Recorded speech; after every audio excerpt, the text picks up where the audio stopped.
Happy Saturday, buddies. I have come across something, and I feel really strongly about it. I feel really strongly that I haven't so much as really cracked a mystery as much as I've scratched the surface and understand something a little more. The photo you're looking at for the moment is a placeholder. I'm going to show you what the back says. And I don't know if, wrong way, my apologies.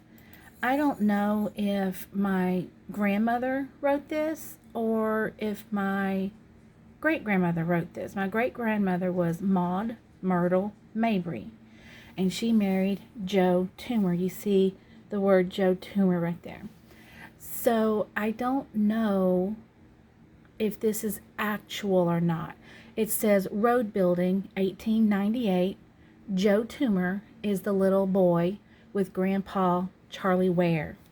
And that's W-A-R-E. That's been part of the mystery. Joe Toomer was Maud's husband. And he had 4 siblings.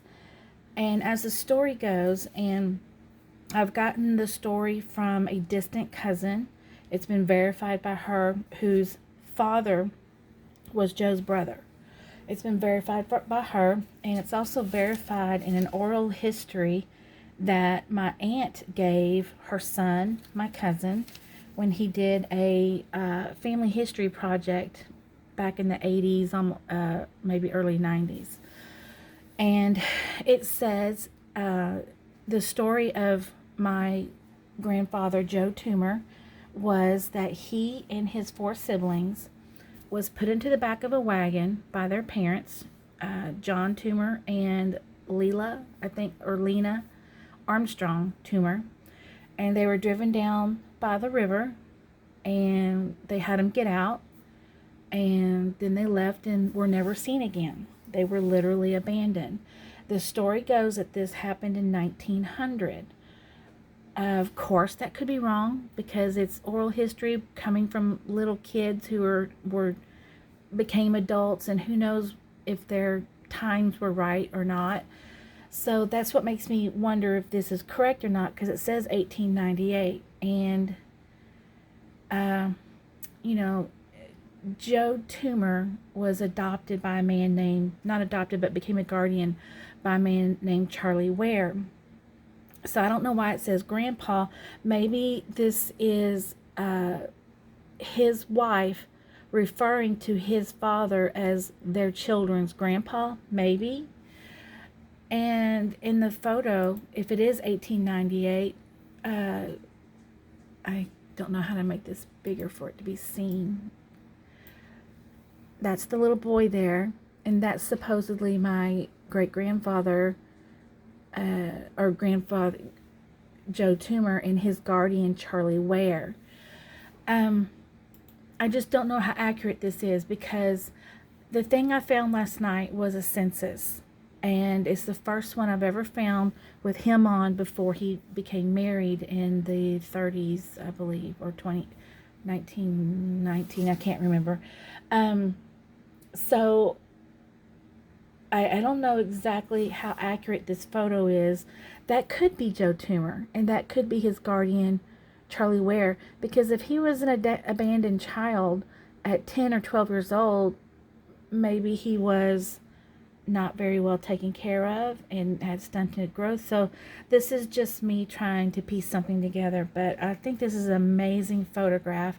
It's really a postcard, or a photo that was made into a postcard, and I found it in with my cousin, of all the stuff that our grandmother owned, which was his daughter, if that's him. The thing is it is an absolute dead end trying to find their parents, the ones that abandoned them. They never again showed in city directories, census, social, nothing. They were not found anywhere. So nobody knows if they died of illness or if they were murdered. Nobody knows what happened to them. Maybe they changed identities and moved on, because certainly there was some sort of social economic or economic things going on where they could no longer take care of 5 kids, and they fled. I mean, it's not that it's never happened before. But this is not a terribly sad story, because even though that is an absolutely horrible thing that happened, the good thing is that all 5 siblings remained in contact up to when they were adults, and they all did very well. They all got married. His brother Frank became a war hero in World War II. Hello, Roxy. Hello.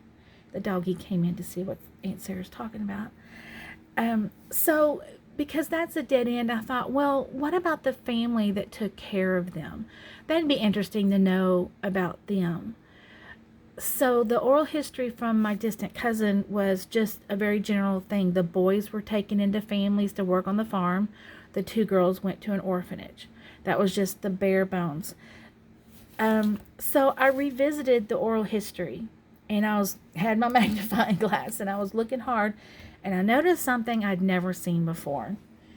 It said that Joe was taken in under guardianship of Charlie Ware, who was Dutch, like his own family was Dutch. I'd never heard that before. I never heard that our family was Dutch. I really don't know that they are. But Charlie Ware, if he was Dutch, maybe they're saying his name wrong. I thought, it's possible they're not spelling his name right. So I started the search all over again, changing the name from Ware to Ware, but spelled differently. I had the fantastic opportunity to go to Denmark 3 years ago. And everywhere I went, there was Ware Road, Ware House, Ware Lane, and it was spelled W-E-I-R. So I thought, I'm going to take a chance and start this search all over again with Charlie, W-E-I-R, 1900, Texas, son, Josephus, Joe. I just went through the gamut, and I found something. Let me turn the camera around so you can see this. I found a census for the Ware family. And it's in Bald Prairie Village, Texas, which is Robertson County. And right here it says Charles Ware, W-E-I-R. Here's his wife Margaret, their daughter Eula, their daughter Della, a boarder named Wilson, and a servant named Joe.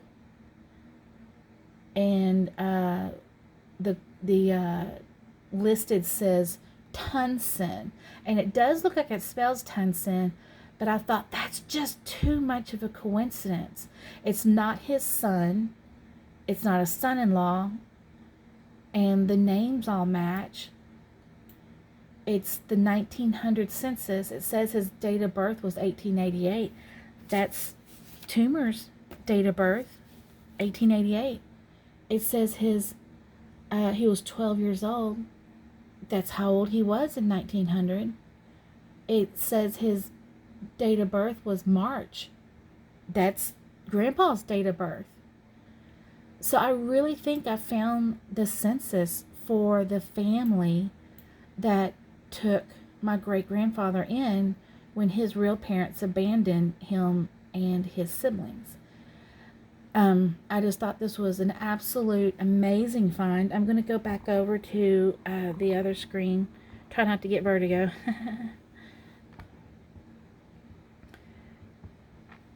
So there is a couple family trees for Charles Boyd Ware. And I've reached out to the owners of the trees because a lot of the information is private. This is my information that I've come up with, but there's some other family trees that have lots of photos that are marked private. So I've reached out to them and said, maybe this is the family that took in my great-grandfather. I'm just hoping if you'll allow me to look at the photos, maybe possibly he might be in one of the photos. Maybe there's an oral history to prove this connection, but I have added them to the family tree. I've added them, And the way I've added them is, maybe you can see it here. Oh, I need to go to my great-grandfather's page. The way I've added it here is it doesn't say father, it says guardian father. I need to change this. Whoops. Let me go change that. Just in case you don't know how to do that, you go up to the top right and you hit edit relationships. This is an ancestry.com. I need to change biological son to adopted. Thinking maybe and all you need to do is close it and it's already, maybe I should have gone to his. This is his wife, Margaret Blackman Ware. So I hope y'all find this interesting. I hope my siblings are watching this so they can see. What I have in the gallery is Charles Ware's headstone. He was a veteran. He was in Company E, 24th Mississippi Infantry, Confederate States Army, I think is that acronym. Forgive me if I'm not correct on that. And this is the cemetery, and it shows the headstone of his wife buried next to Mr. Ware. And I have the front and back of the photo on here as well because it says it's a photo of him. I've included it on both people. But I'll show one last thing. I'll show what I have for our great-grandfather, Joe Toomer, in the gallery there. He, according to the obituary and the find a grave, he was, and I'm sorry, he did not have a find a grave listing. He was buried in Hardin, and so I went out to the cemetery, and there's absolutely no record. But even though the obituary stated he was buried there, and the death certificate said he was buried there, a nice gentleman met me out there who was a caretaker, and I told him if we bought a headstone for this great-grandfather, maybe put it out here, you know, is there a spot to put it out here? He very kindly let me pick the spot I want and did not charge me a dime. Number one, because we had proof that they were there, just there was no headstone to know where they were. And also because there was not an actual burial where we put the headstone. So our family wanted to recognize him, and I made sure to put a saw blade because he was known to be either a lumberman or a carpenter. And we have his wife on there as well, Maud Mabry, and we're kind of proud of that we took care of them like that. I've said it many times before, just because your loved ones are no longer here doesn't mean you stop taking care of them. Well, look at me, I have not added this to her, so I'll do this now. Anyway, this is a really, really interesting find that I'm so happy I found, and I hope these people on Ancestry that I messaged that have trees with pictures, I hope they respond. You never know, it could be tonight, it could be 3 years from now. You know, I don't get on Ancestry every day, and so does the rest of the world not get on Ancestry every day. So I don't worry one bit about putting all this information on YouTube, because these people have been deceased since 1970 was one, and 1974. So this is really not something to worry about. Stolen identity taking place, like great-grandpa Joe passed in 1943. So I'm not worried about stolen identity or anything like this. So I hope you guys are staying cool. It is currently 101 degrees in Mont Belvieu, Texas. Have a good day.